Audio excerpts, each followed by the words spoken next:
I'm here with Paul Gagnon of NPD Display Search, a market research firm that studies the supply of Ultra HD TVs, of TVs in general, and how they come into the market. And I believe you said in your panel today that UHD TV is ramping up pretty significantly, isn't it? Yeah, absolutely. We are looking all the way upstream to the components that are being used to produce the Ultra HD TVs. There's a little discussion about the terminology that's best to use for this, but we'll go with Ultra HD for now. So yeah, we're looking at the production side, and we're looking at the costs for things like the actual LCD panel that's being used in 4K displays, what the volumes look like, who are the manufacturers producing them, where are they going to be sold, et cetera. Here's a question that I was talking a little bit about with the journalists, which is what we call the panel lottery. You know, that some manufacturers, even particular model numbers, the panels might come from one source or another and be significantly different in their performance. Do you look at that at all? Yeah, so most of the panel makers, and there's about 5 major ones around the world, but growing, especially as Chinese panel makers come into the market, most of them are making Ultra HD 4K panels. Sometimes the quality of a production run can be classified as grade A, grade B.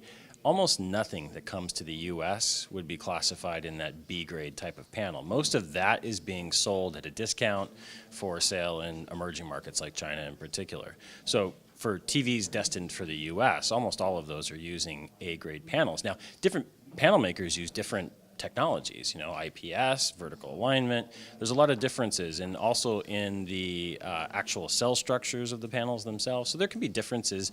Most TV makers will try to at least source 2, maybe 3 different panel suppliers for a given model, so that they have some leverage on things like prices, et cetera.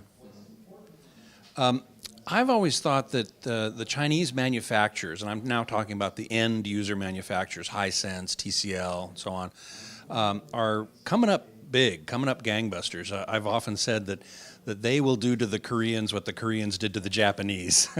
Is this how you see it? Yeah, we kind of look at it from moving from from east to west. And so, it was first in Japan as like the focus of all the high technology development in the TV category. And then it went to Korea, and then Taiwan, and now China. And it's absolutely true. In fact, a lot of the new factories being built in China are specifically designed to supply at a very attractive price the Chinese television manufacturers, and the technology gap is not as big as it used to be.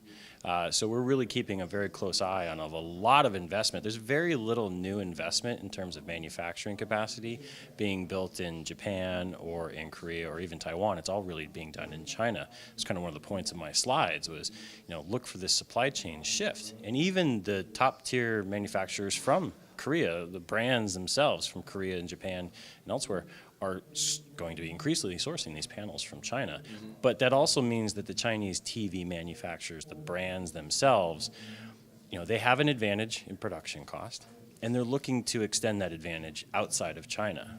China is a big TV market. It's the largest in the world. And the appetite for things like 4K TVs is also very aggressive in there. But those manufacturers can't satisfy their own requirements by just selling to local domestic customers. So they're looking to export those sets to Europe, the US. That's why you're hearing a lot more noise about them lately. We haven't seen a lot of Hisense or TCL TVs, TCL more so, I suppose, in the US. But is their presence going to continue to increase in the developed world, in the US and Europe? Yeah, it's a good question. If you look at the shipments of televisions by Chinese brands outside of China, their market share is only about 5% collectively. So it's very small. But each of those brands, in particular TCL, Hisense, and Haier, are making a concerted effort to grow their share outside of China. And in the US in particular, all it takes is one strategic win in terms of a retail partner to really expand your business significantly. This is how Vizio grew, a decade ago. They had a good product placement with Costco, the sales were good, the pricing was right, and they took off. So each of these Chinese TV brands is looking to do the same thing. So if one of them can win a very important set of SKU placements at a major retailer like Walmart or Best Buy, then they can grow quite quickly. Do you think that'll turn the TV sales numbers back around? Because as you noted in your panel presentation, it has grown for many years, and now it's kind of fallen off a little bit, maybe plateaued. Will that be perhaps one of the kickstarters that take it back to the positive again? It could. When we look at the catalysts for growth, sometimes they're price, sometimes there are other transitions like the digital to analog transition. Certainly price is one of those key ones. And the thing that having Chinese manufacturers participate aggressively overseas, what it does is it increases the pressure on the top tier brands to lower pricing. So far, they haven't been compelled to do so, especially in the 4K space, because there was a pretty big gap in the performance of the products. But this year, and especially next year, that gap will narrow, and you'll start to see most of the major brands competing more aggressively on price. Later this year, Vizio will start shipping their 4K products. So in the end, it could start a price war for 4K sets that could bring people back into the marketplace, particularly around the holiday season. It really is beholden upon the industry to find the content and the demonstrations to convince people that it's not just another 3D, so to speak. But aren't TV margins, that is the profit that manufacturers make on the sale of TVs, isn't that already razor thin? Razor thin on the negative side, perhaps. Well, they're losing money on each TV, but they gain it in volume. Yeah, right, yeah.